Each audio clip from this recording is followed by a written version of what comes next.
नमस्कार, आप देख रहे हैं सत्याग्रह टाइम्स। मैं हूं सानू पांडे। अभी हम उपस्थित हैं भूमिहार ब्राह्मण छात्रावास में, जहां पे चंपारण किसान संघर्ष मोर्चा का बैठक हो रहा है।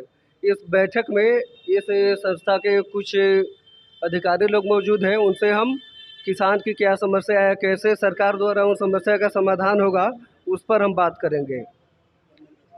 सर, हम बात करना चाहेंगे कि बिहार में जो अभी किसानों की स्थिति हालत है, अभी बाढ़ भी नहीं आई है, सूखा भी हुआ है, उस पर सरकार से आप लोग का क्या मांग है? देखिए, आज हम लोग यहाँ बैठे हुए हैं चंपारण किसान संघर्ष मोर्चा के तरफ से। उसमें दो इशू के लिए बैठे हैं।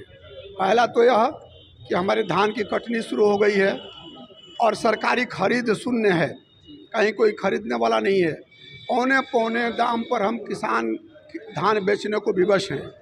और रबी की खेती शुरू हो चुकी है और कहीं खाद उपलब्ध नहीं है। दाम तो छोड़ दीजिए, ब्लैक में भी हम लोगों को यूरिया और डीएपी वगैरह खाद नहीं मिल रहा है कि हम खेती कर सकें। तो हम इसलिए बैठे हैं कि हम लोग सरकार से यह मांग करें कि उचित मूल्य पर हमारे धान की खरीद हो और उचित मूल्य पर हमें खाद की व्यवस्था की जाए। इसी के लिए आज हम लोग सभी लोग बैठे हैं।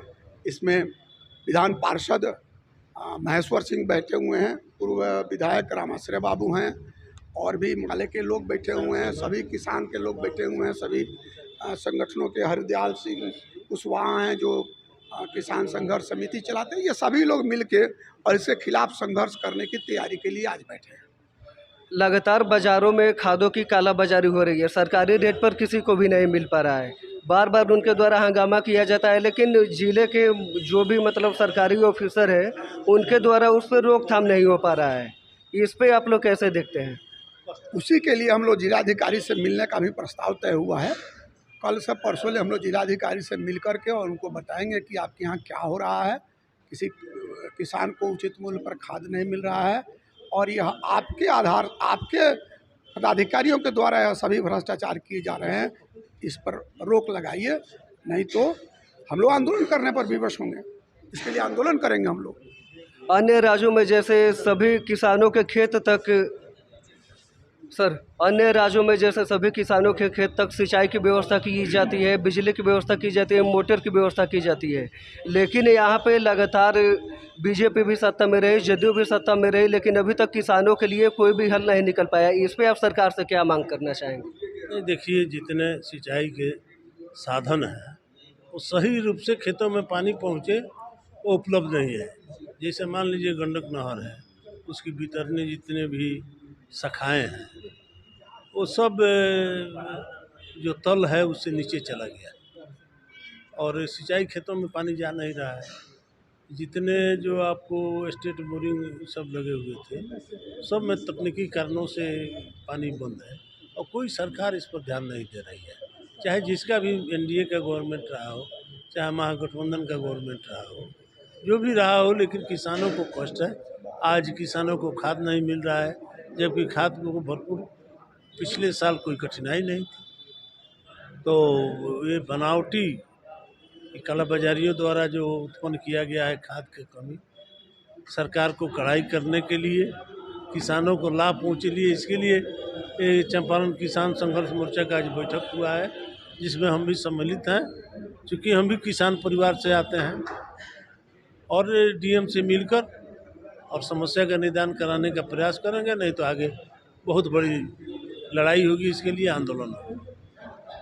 जैसे किसानों को नदी से ही पानी चाहिए, सिंचाई के लिए नदी से ही उनको जल चाहिए, लेकिन अभी क्या है कि शहर में ही एक नदी है जो रघुनाथपुर से बिलोंग करते हैं, उस नदी के ज़मीन को अधिकतर बेच दिया गया है। वो अवैध रूप से उस पर घर बन रहे हैं, उनकी बिक्री हो रही है, जिससे कहीं ना कहीं किसानों पर भी प्रभाव पड़ रहा है, पानी का समस्या हो रहा है।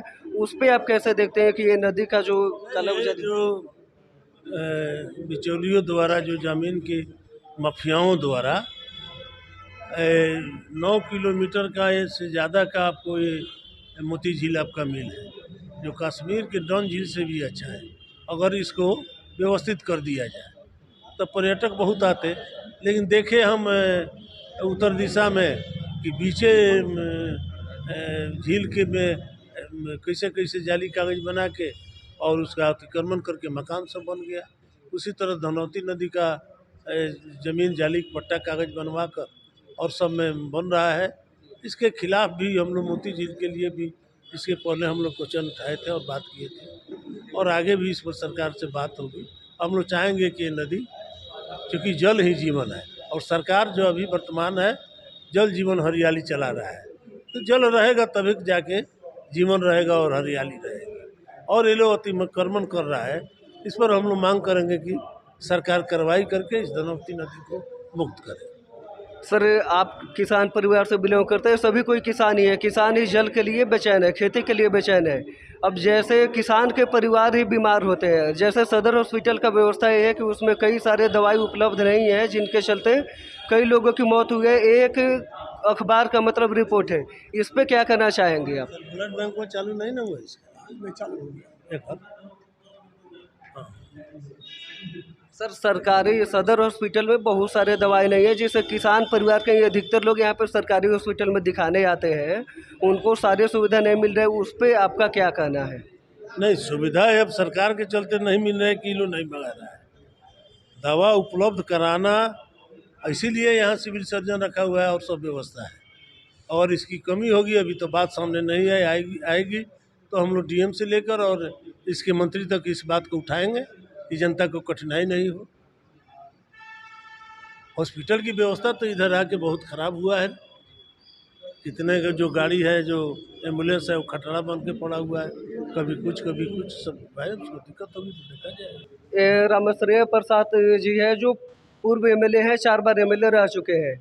आगे अभी इनकी क्या, सरकार से क्या मांग करेंगे? क्योंकि बहुत सारी कठिनाई परेशानी आ रही हो, चाहे अस्पताल की व्यवस्था हो, चाहे पढ़ाई की हो, चाहे किसानी की हो। इस पे सर आप क्या कहना चाहेंगे? अभी हम लोग जो यहाँ बैठे हैं, मुख्य हमारा 2 मुद्दा है। एक, किसानों को उर्वरक नहीं मिल रहा है, खास करके यूरिया और डीएपी, और बेमिसाल कालाबाजारी है, कोई कीमत नहीं है और किसान मजबूर हैं, जहाँ से मिले जिस दाम पर मिले खरीद रहे हैं। और जो सक्षम नहीं है उनका खेत परती पड़ा हुआ है, धान की फसल मारी गई है, बहुत खेत परती है। अब लगता है कि गेहूं की भी फसल इस ज़िले में आधी हो जाएगी। और हम लोग ऐसा महसूस कर रहे हैं कि सरकारी एजेंसी खाद की तस्करी, खाद की कालाबाजारी रुकने में तत्पर नहीं है। इसलिए हम लोग ये चाहते हैं कि जिलाधिकारी से मिलकर समस्या का समाधान ढूंढने का प्रयास करें, और यदि प्रशासन के स्तर पर या सरकार के स्तर पर कोई ठोस कदम नहीं उठाया जाता है तो हम जो है सो इसके लिए आंदोलन के रास्ते पर आगे बढ़ेंगे। बहुत बहुत धन्यवाद सर का। आप सत्याग्रह टाइम्स देख रहे हैं, मैं हूँ सानू पांडे।